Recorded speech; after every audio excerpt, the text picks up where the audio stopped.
Let's go to Idaho and talk to Mark Glenn with Crescent and Cross Solidarity Movement. Welcome to the programme. So, Mr. Glenn, it seems President Karzai has just extended the presence of US troops in Afghanistan. Just how much will this exacerbate the situation there and, of course, as a byproduct, increase the green on blue attacks?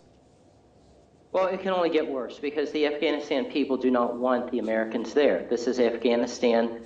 This is not America-stan. The Americans don't belong there, neither do any of the Western NATO troops who are presently there causing all of this chaos in that country. The fact that Karzai has, quote-unquote, invited America to stay is only a reflection of the fact that he has been paid off by the American government to extend that invitation. It is only going to get worse because this is a war of imperialism. It is a war to secure not just American financial interests, but also Israel's interests around the globe.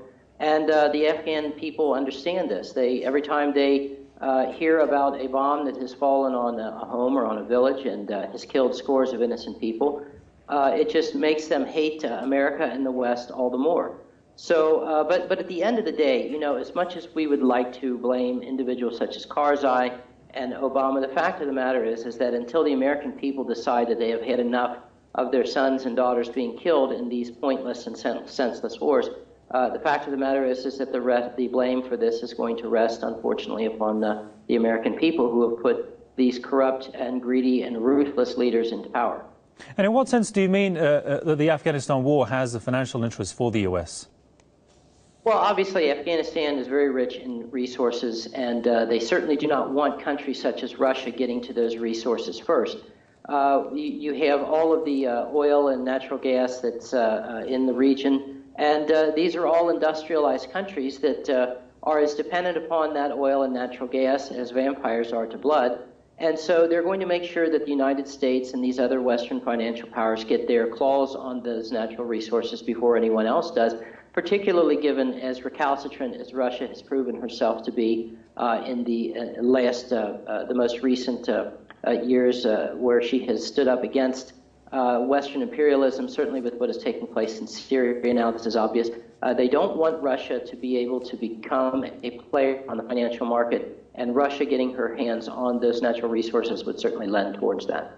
Of course, what does this mean to the people of Afghanistan? I mean, in terms of Karzai's decision, I mean, what image will this portray of Karzai before his own people, many of whom have said that he has betrayed them?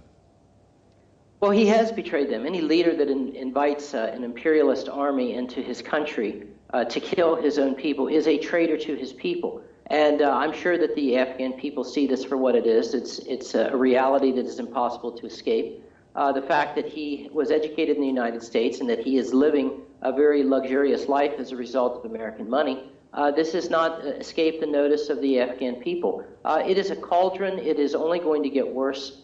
It just amazes me and others who pay attention to these things that these men who supposedly have received such fine education that they cannot put two and two together and realize that this is a losing gambit and you're better off to quit now while your losses are as high as they are. Indeed. We'll have to leave it there for the time being. Many thanks to Mark Glenn with Crescent and Cross Solidarity Movement from Idaho. As always, thanks for your time there, sir.